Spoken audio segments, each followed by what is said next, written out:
So as you can see, we've got a small issue of no electricity in our B82 res. And let's just get it started and check that it is the battery and not the alternator.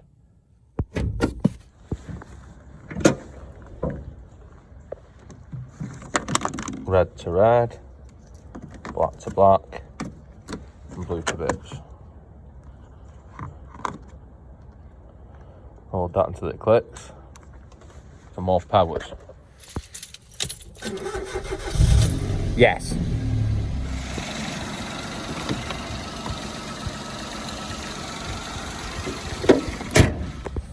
So now we've got a running, we need to distinguish whether it's the battery or the alternator that's at fault. Because I jump started this car yesterday after being parked up for, I don't know, 2 weeks.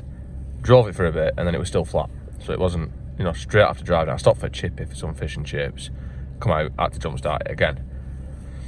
But I still suspect it's the battery, not the alternator, because the battery hasn't been great for about a year. Anyway, a good way to check, or not a good way, an easy way to check if you don't have a meter on you is load up the battery and see if it affects the engine revs. It's quite simple really. I mean, the power steering on this is electric, so if I turn the steering, you can hear the engine loading up, which is a sign that it's taking power from the engine. If I put I'll turn on the heated window, you can hear the engine load up. So I'm pretty confident that it's just the battery and the alternator is actually putting out some output, which is why the engine loads up when I press this. I don't know if you can pick that up on camera, but it's quite obvious from sat here when it's vibrating through my arse cheeks when it does it. So anyway, I'm going to check it with the meter and then I'm going to change the battery for a new one that works. That's the plan. So I'm pretty confident it needs a battery, but just to double check, I'm going to throw a meter on it and make sure it is charging, which I'm pretty confident it's doing.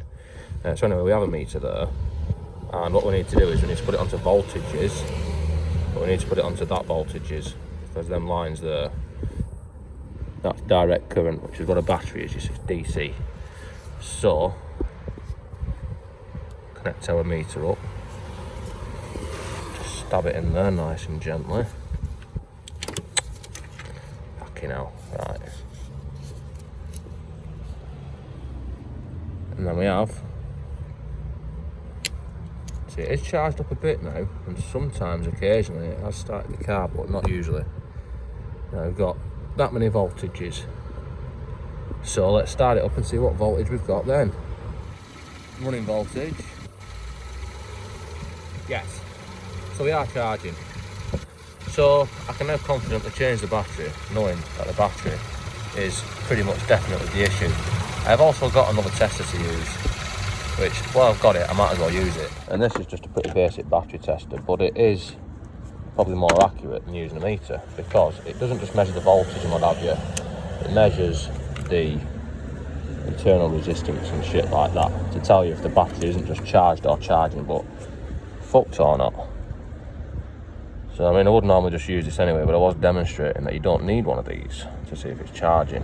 So let's go on to battery test, and it's a 40 amp hour. I think it's a regular flooded, it might be an AGM, but whatever, regular flooded. Not a 120, it's only a 40.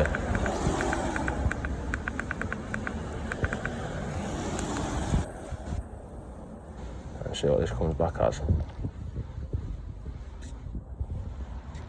Yes. So as you can clearly see on the display of the battery tester, that is saying that we have got 56% healthy, 40% fucked, and 60% charged. Now, I've used this car quite a few times over the last few days, and it is only just starting to take a charge. So this battery has been on its way out. If I leave this car parked up for about a week or so, I have to jump start it. I have had to do that for, I don't know, probably since last winter, to be honest with you. So I'm going to put a battery on it. What I'm going to put on it is, and this is a common modification as such, not a modification, but it's a cheaper option and a better option. I'm going to bang an 063 on it. So first we need to remove this 44% fucked battery. And if you're silly like me, you might have stupid shit like this attached to it. But if you're sensible, you probably won't have to do this part. Well, first I need to take that screw out. And then we are effectively sort of standard with a few extra nicely fitted wires added. So we've got the 12mm nut and 10mm on the terminals. But if you don't want to have to set your clock again, then you want to add, well, I'll show you how to do that as well. But first, I'm going to undo this. This is exciting stuff now. Oh shit, that's really tight actually. Might need a bit more strength on that. Hold on. To be honest, that feels like it's going to snap.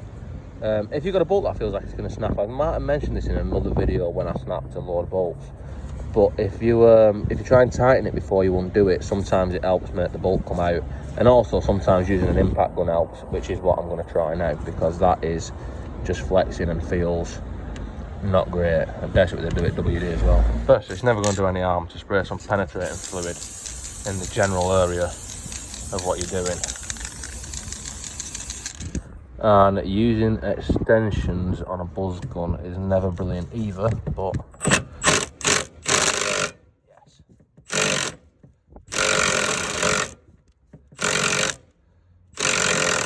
yes. Yeah. Right, so our battery retaining device is now removed.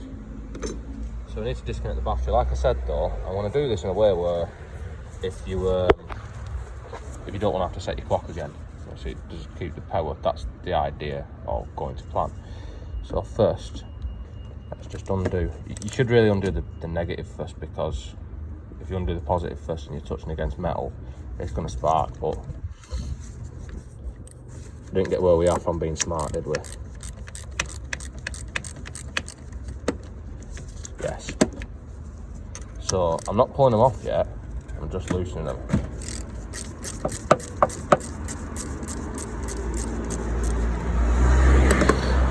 Right, and let's go and get our new batteries.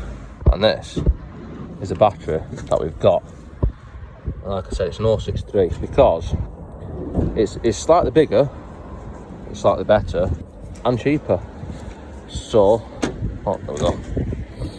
Now I'm not an expert on this, but it just seems to be a common modification or a common, upgrade, I suppose, what a lot of people with these cars do. And I've done it before on other one actually, so that's what I'm going to put on anyway. But before I do that, like I say, I'm going to do this so that the clock doesn't lose time. And the idea is with that, the trick is, if you don't want to lose your radio code or any shit like that, just connect a jump pack up to the terminals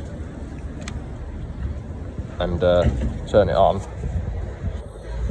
And you know what, I don't even need to do this because my clock has already lost time because the battery went completely flat, but you get the idea. Leave them connected, don't touch that against anything when it's waving around, and then you shouldn't lose your radio code.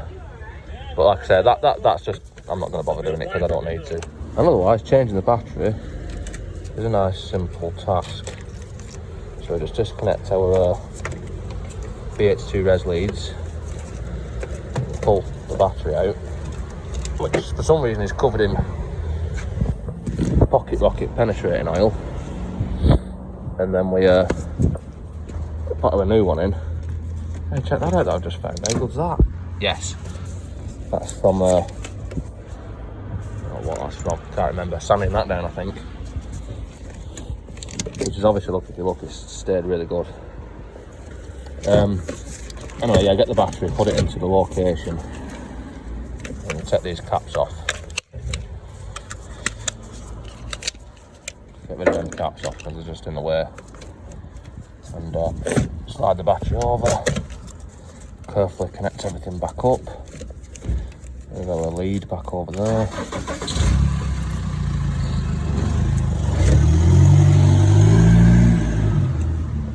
And as I said when I was taking the battery off,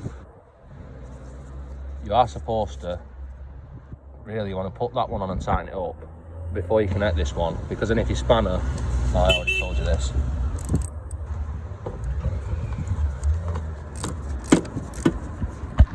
stop yarking your spanner out basically. But there isn't really anything metal around here on this car, but just bear that in mind if you're doing this job. You don't be welding your spanner to your bodywork.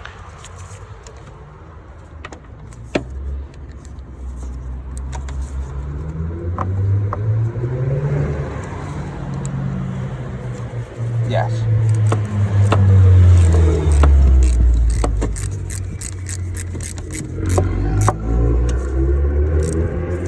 And then be careful not to twist the battery terminal off when you're in it. You don't want to go stupid tight. Once the battery is where it belongs, now it's just a case of putting this back on. So, well, sort of self-explanatory is where it came from. It's the same as putting it on, taking it off. But in reverse order. Yes, I'm going to drop the bolt down. Fucking hell. Now I've got it positioned lovely, so I'll just tighten that up. It wasn't positioned as lovely as what I thought it was. And yeah, just tighten the fucking bolt up. Yes. Alright, now we put our like I say, you've probably not got one of these because you might be just as stupid as me. But it's not a factory OEM equivalent there. It's just something that's been added, like all this nicely added shit as well.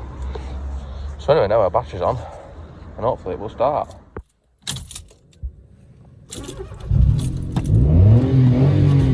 Yes! And there we go, we have a nice new battery fitted to our Citroen C1.